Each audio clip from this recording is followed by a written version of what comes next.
Buenas tardes, un saludo nuevamente a todos, a todas. Es una alegría inmensa que se encuentren ahora acá en este lugar, en el Salón de Actos de la Escuela Normal. En esta ocasión nos congrega el segundo módulo de Historia Reciente del Terrorismo de Estado en la provincia de San Juan.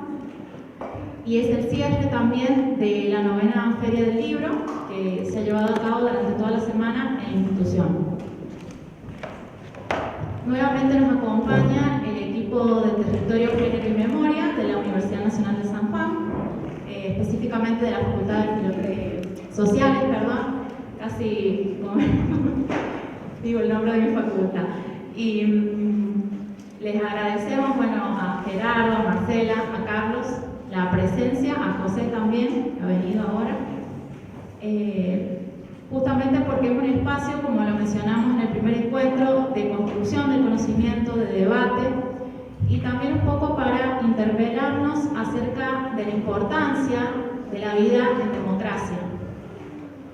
En esta ocasión se van a desarrollar 3 temas. Voy a comenzar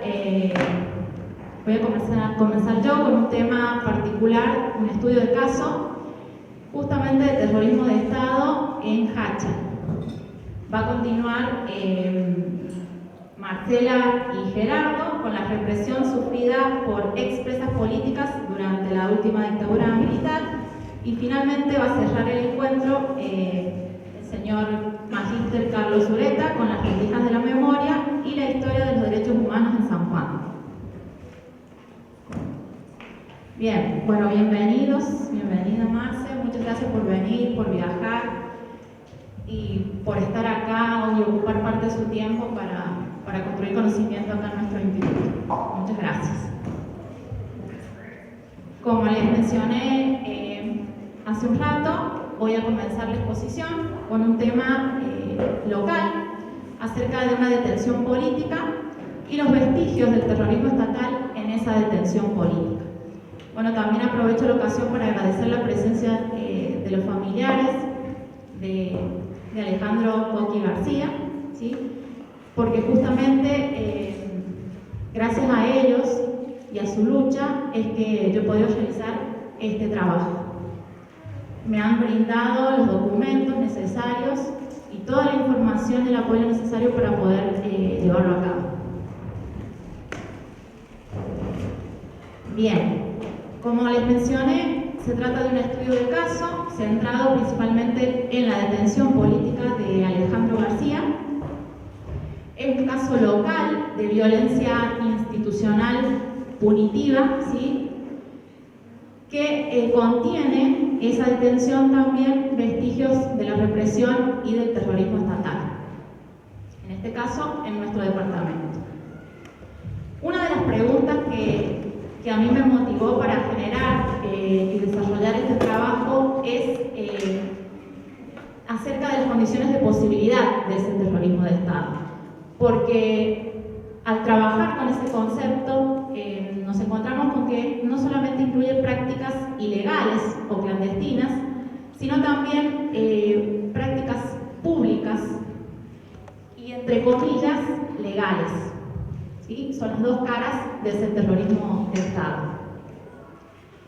En ese sentido, trabajé con estas condiciones de posibilidad del terrorismo, porque justamente esa cara visible y pública fue la que permitió que se concretaran ciertas prácticas, por ejemplo, las detenciones políticas.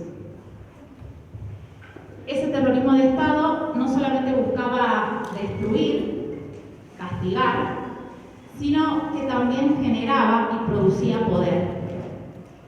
Generaba y producía imágenes o representaciones sociales de ciertos individuos, principalmente de estudiantes o de trabajadores o de aquellos que estaban vinculados a alguna actividad política, a la militancia política.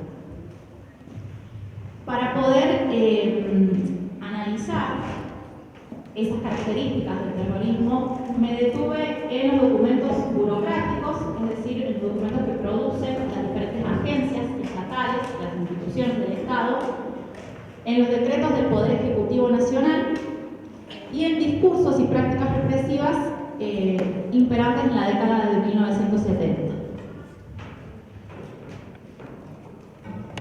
Para seguir avanzando, tomé como punto de análisis al actor político, en este caso a Coqui, y a la construcción de una representación social sobre su imagen.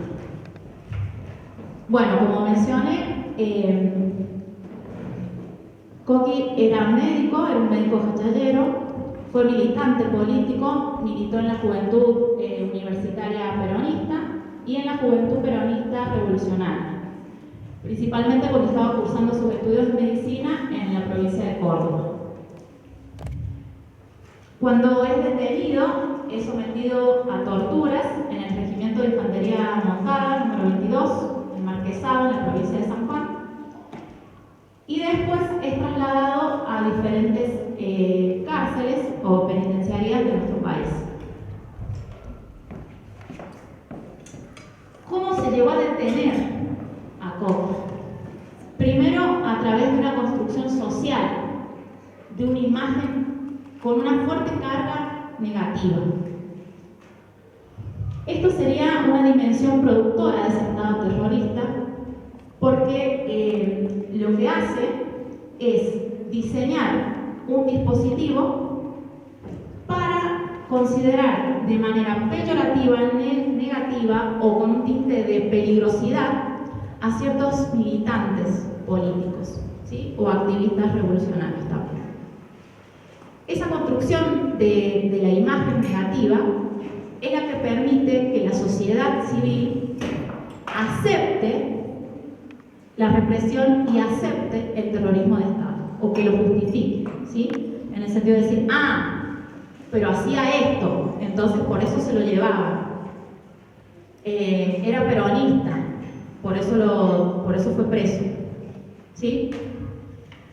Esa imagen negativa, como parte también de la memoria, es una construcción constante que no solamente quedó en ese pasado para justificar la detención, sino que en el presente se mantiene latente esta imagen negativa acerca de quienes militan, acerca de quienes participan en partidos políticos. Y yo incluí acá en la presentación una imagen que justamente va de la mano de lo que les estoy diciendo, de esa construcción de la imagen negativa, que fue la profanación a la tumba de Coqui García en el cementerio en el año 2019. ¿Sí? Cuando los familiares fueron a visitarlo, el día 24 de marzo, se encontraron con ese escenario. Justamente fue perpetrado el hecho el día en que se conmemoraba el Nunca Más, ¿sí? El día de la memoria, la verdad y la justicia. Y claramente no es casualidad, sino que está asociado a esa construcción social de una imagen negativa, o que adhiere quizás a esta teoría de dos demonios, ¿sí? Que claramente ha sido refutada. Bien, otra categoría conceptual que tomé para analizar el caso de la detención de Coqui es la cultura del terror, del antropólogo Tausig. ¿Por qué tomé esa categoría? Porque justamente al generar miedo en la población, al construir el terror, eso permitió, como les había mencionado al principio, que se lleven a cabo ciertas prácticas terroristas, ¿sí? Ahora bien, ¿cómo se fue construyendo esa cultura del terror? Primero, dentro de un contexto social donde claramente impera una doctrina antisubversiva, en clave antisubversiva, con un Estado en ese momento, cuando se lo detiene a Coqui, constitucional y después dictatorial, que adhiere a ciertos postulados que están vinculados con esta construcción de una lógica de un enemigo interno al que se tiene que eliminar. ¿Sí? Esa cultura del terror también va de la mano con un estado psicológico, porque tiene que ver con el miedo que tiene cada persona, que puede tener cada persona frente a un peligro, pero principalmente es una construcción social. Y ahí incluyó otra categoría conceptual, que es la categoría de los chismes o rumores. Seguramente dos palabras, dos conceptos que para nosotros son bastante familiares o de uso cotidiano, pero que quizás no problematizamos en el sentido que tiene un chisme o un rumor.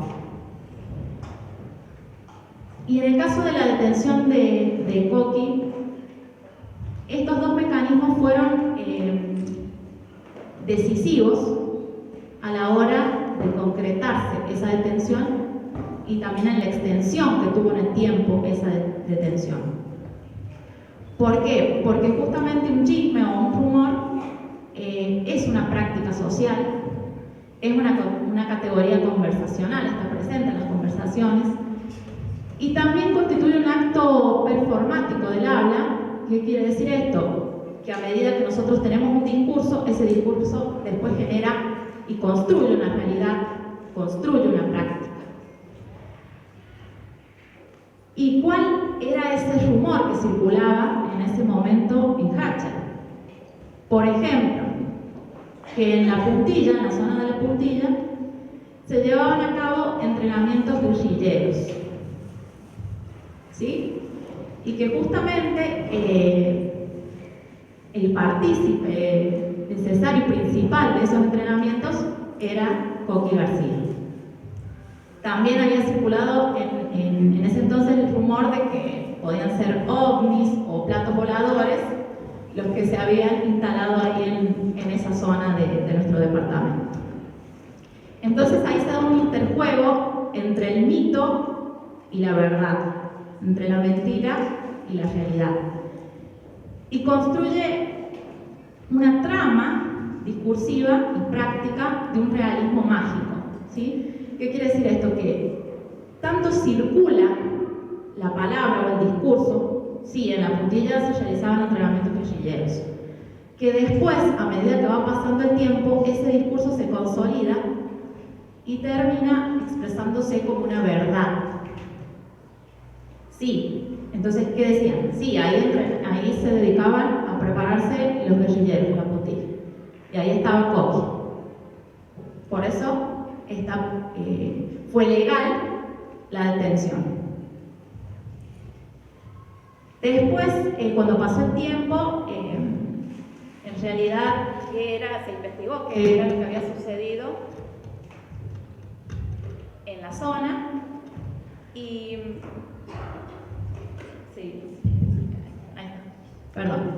y resultó que eran jóvenes que iban a andar en moto a ese lugar, ¿sí?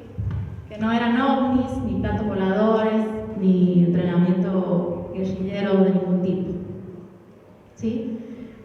Pero en el imaginario social ya había quedado instalada esa verdad, producto de ese acto performático que se genera entre el chisme y el rumor. Esas prácticas y esos discursos llevaron a un disciplinamiento social y también, bueno, como les mencioné, a legitimar la detención que se lleva a cabo. ¿Por qué utilizo el concepto de disciplinamiento social? Porque la detención de Coqui operaba también como un ejemplo ¿sí? Para los demás. O sea, si vos militabas en algún partido político, principalmente peronista, te iba a pasar lo que le había pasado a Coqui. Entonces es un mecanismo que genera no solo el temor en la población, sino también la aceptación y el control social.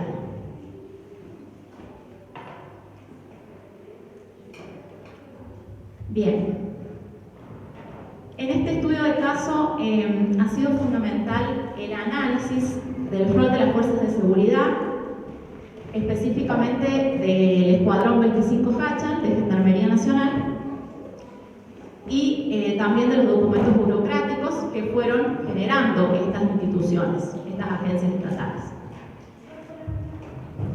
Bien, la detención de Coqui se llevó a cabo el 12 de enero de 1976 y fue llevada a cabo por el Escuadrón 25 Hachal en acción conjunta con la Policía de San Juan. Antes de continuar avanzando, quiero aclarar que en este trabajo únicamente analizo el rol de Gendarmería y el de la Policía va a ser analizado, estudiado posteriormente, porque ya es bastante, digamos, un material bastante complejo y requiere un análisis bastante pormenorizado. Bien, ¿cómo actúan ambas fuerzas? Se amparan en los decretos del Poder Ejecutivo Nacional que fueron emanados entre febrero y octubre del año 1975. En ese momento se encontraba ejerciendo la presidencia María Estela Martínez de Perón y a través de un decreto ella autoriza la intervención de las Fuerzas Armadas y posteriormente de las Fuerzas de Seguridad en la lucha, ¿sí?, en palabras de ese decreto, en la lucha contra la subversión, y autoriza a esas fuerzas a eliminar el accionar de los elementos subversivos. ¿Qué rol cumple o desempeña Gendarmería en la detención y en nuestra sociedad? Una de las funciones que tiene es la del control social, por ejemplo a través de un control de ruta. ¿Sí? En el control de ruta, esta agencia estatal lo que está haciendo es controlar a la sociedad. Pero también realizan acciones cívicas y en ese momento acciones represivas, que también, bueno, se han mantenido en otros sucesos de nuestra historia, sobre todo recientes. Esas acciones cívicas consistían en participar, por ejemplo, en el caso puntual de Hachal, en algún acto de la fundación y llevar a cabo un chocolate. Eso es una acción cívica que muestra la presencia de la institución y también le da como un estatus, una imagen social de aceptación, ¿sí? O cuando colabora en el escuadrón ante alguna inclemencia climática, se utiliza el camión de Gendarmería para asistir, por ejemplo, a los puestos. Esas son las acciones cívicas que desempeña la institución. Esas acciones cívicas justamente le dan presencia y le otorgan cierta mirada positiva ante la sociedad. Pero también, por otro lado, tenemos las acciones represivas, ¿sí?, que justamente van de la mano de ese control social o del disciplinamiento social, y en este caso fueron de la mano del terrorismo de Estado.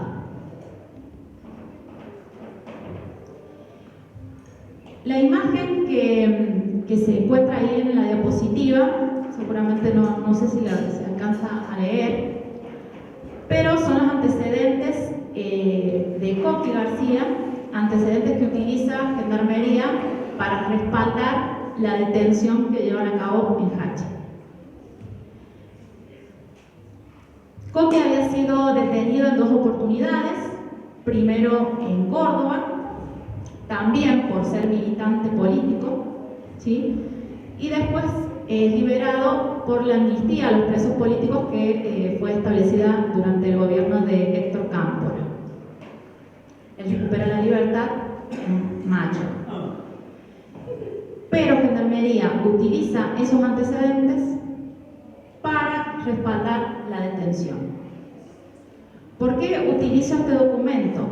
Porque ese documento legitima la violencia institucional y también es la vidriera del terrorismo de Estado.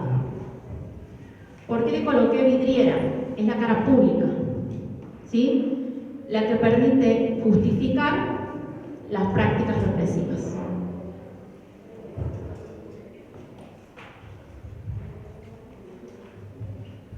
En esta diapositiva incluí 2 documentos, también producidos por Gendarmería Nacional, acta de allanamiento y detención de Coqui García, que justamente en el momento de concretarse la detención no estaba labrada el acta. A él se lo detiene sin ningún tipo de orden judicial y tampoco ninguna orden, ¿sí?, emanada por escrito, sino verbalmente. ¿Perdón, esta es la segunda vez? Sí, es la segunda vez. Esa acta lo que establece es una detención blanqueada, ¿sí? Y ese concepto es muy fuerte también porque va de la mano con el que les mencioné anteriormente, la vidriera, la cara pública, ¿sí? Al ser una detención blanqueada, es lo opuesto, digamos, a los secuestros que se llevan a cabo de manera ilegal. Pero, más allá de ser una detención pública, esconde o tiene vestigios del terrorismo estatal. ¿En qué? Primero, en que se realiza por escrito después de la detención. Y ya vamos a ver por qué se realiza después. ¿Qué hace la familia de esa detención? Y también está ocultando el traslado del detenido, que fue realizado de manera ilegal, y también el interrogatorio que se lleva a cabo en el escuadrón, ¿sí? Que del interrogatorio he incluido un fragmento que lo tienen ustedes en la imagen que está a su izquierda. En ese interrogatorio se le pregunta sobre varios ciudadanos y ciudadanas de Jáchal, si los conocía, si tenía algún tipo de vinculación, cuál era. Y claramente estas personas también, así como Coqui, militaban en un partido político, ¿sí? No le preguntaban por alguien que no tenía nada que ver con la actividad política, sino que era una indagatoria claramente pensada, planificada y que perseguía un objetivo, ¿sí? El objetivo de la represión a la militancia, a toda actividad política, de represión al sujeto político. Y también lo que deja ver ese documento es que se realizaban tareas de inteligencia o de investigación, ¿sí? Gendarmería en ese momento conocía todos los pasos, todos los movimientos que había dado Coqui hasta el día de la detención. Todo, dónde había estado, en qué momento había viajado de Córdoba a Jáchal, por qué, ¿sí?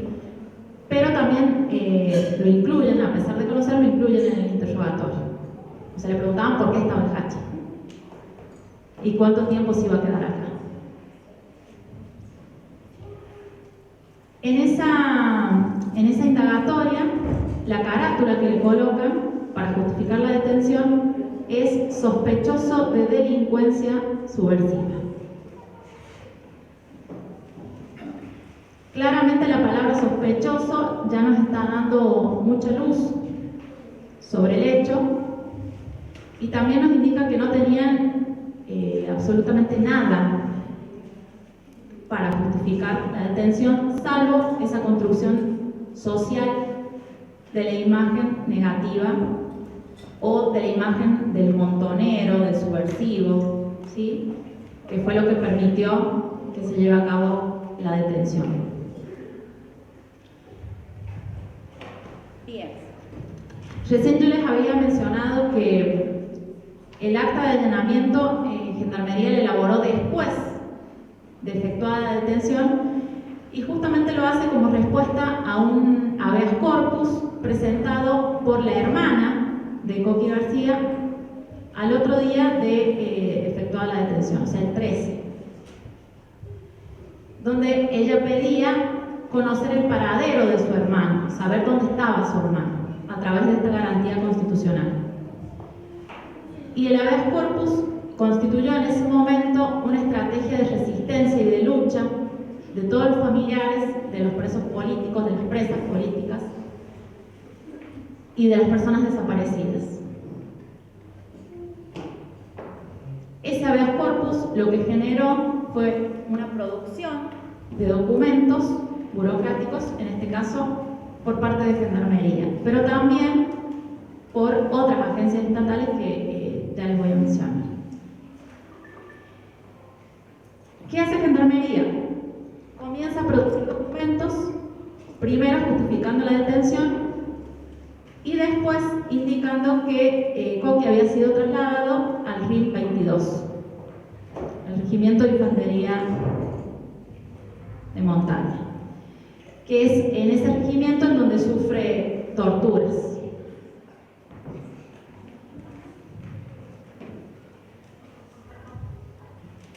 Bien. En esta diapositiva incluí un fragmento de uno de esos documentos elaborados por las agencias estatales, que también es de Gendarmería Nacional, específicamente del Escuadrón 25 Háchal, que dice: después de mayo se dedica a campañas de proselitismo. Aparece militando en la Juventud Peronista de Háchal, haciendo referencia en sus charlas a Carlos Marx, a Fidel Castro, a Lenin. Se sospecha que entre el 21 y el 22 de agosto de 1974 llegó a la ciudad de Háchal herido y que habría sido atendido por el doctor Orangel Moreira. Pero esto nunca ha sido fehacientemente confirmado. Cito ahí un documento de Gendarmería donde trata de justificar, de explicar por qué se había llevado a cabo la detención del ciudadano. Y el título de ese documento es Antecedentes presuntamente extremistas. Considero que a ese fragmento no hay mucho que agregarle, porque nos ilumina bastante sobre este dispositivo de construcción social, en este caso estatal, acerca de la militancia política y también de construcción de una imagen asociada al marxismo, al comunismo, al peronismo, en ese momento considerados como movimientos ideológicos peligrosos para el orden nacional. Se lo acusa ahí de proselitismo, ¿sí? Y también en el documento se indica que habría llegado herido, o sea, para decir, sí, era guerrillero, era montonero. Justamente por eso, Gendarmería lo detuvo. Pero después aclara, porque no tienen pruebas, que eso no ha sido comprobado. Y no lo fue tampoco comprobado más adelante.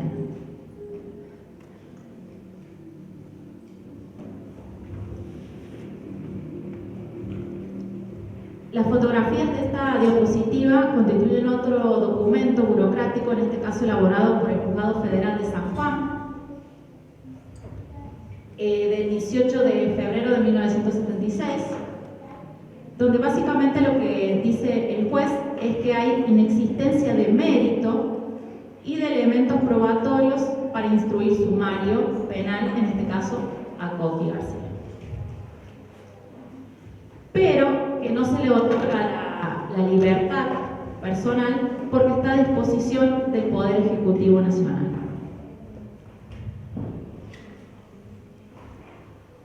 La disposición al Poder Ejecutivo Nacional forma parte también de otro entramado represivo y de un documento, de un decreto, que también es firmado en su momento por la presidenta de ese entonces, Isabel Martínez, donde ella en una lista incluye a todos los presos políticos que están a disposición del Ejecutivo. A través de de ese decreto, lo que se señala es que, en este caso, Coqui se encuentra bajo la disposición de la Presidencia, del Ejecutivo Nacional, él y otros presos.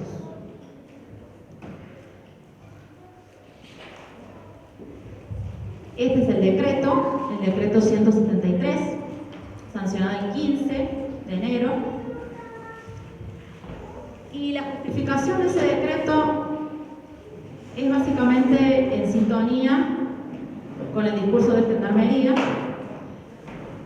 de que se debe garantizar la paz social, la seguridad pública y el orden institucional. Luego de ese decreto, Coqui García es trasladado del RIM 22 al penal de Chimpas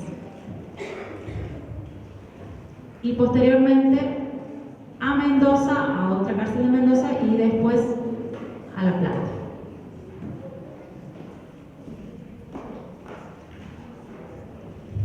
En el año 1981 recupera su libertad, pero condicionada a presentarse mensualmente en Gendarmería y llevar a cabo, digamos, un informe de su conducta.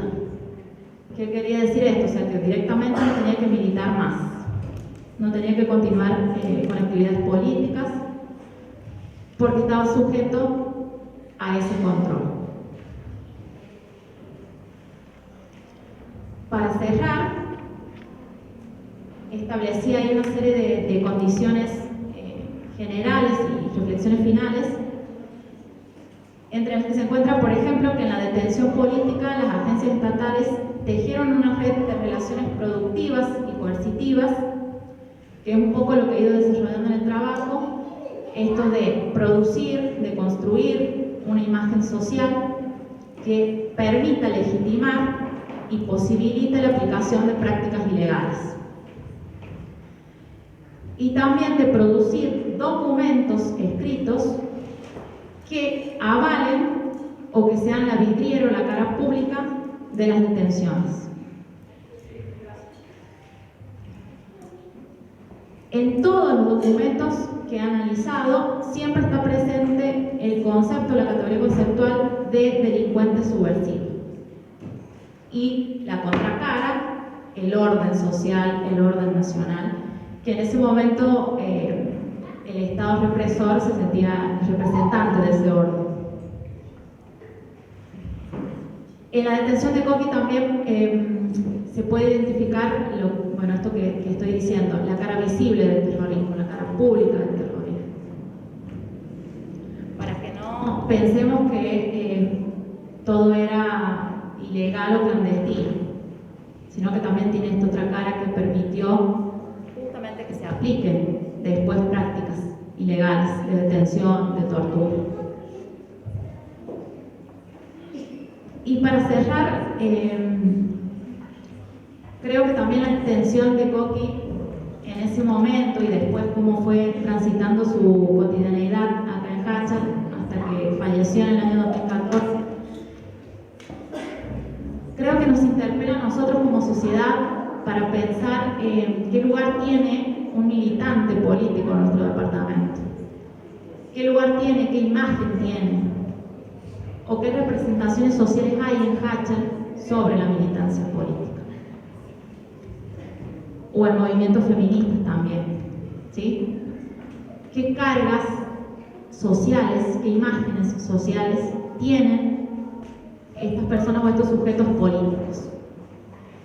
Que claramente nos invita también a pensar y a problematizar esto, de decir, bueno, esa cara productora del terrorismo estatal, a pesar de las luchas y de todo, sigue preocupando, porque hay muchas cuestiones que se han mantenido latentes. Por ejemplo, esta imagen del delincuente montonero. Si no se hubiese mantenido esa imagen, la profanación a la tumba no hubiese sucedido, ¿sí? Y bueno, hay otras cuestiones también que tenemos que analizar como sociedad, principalmente sobre la importancia de la democracia.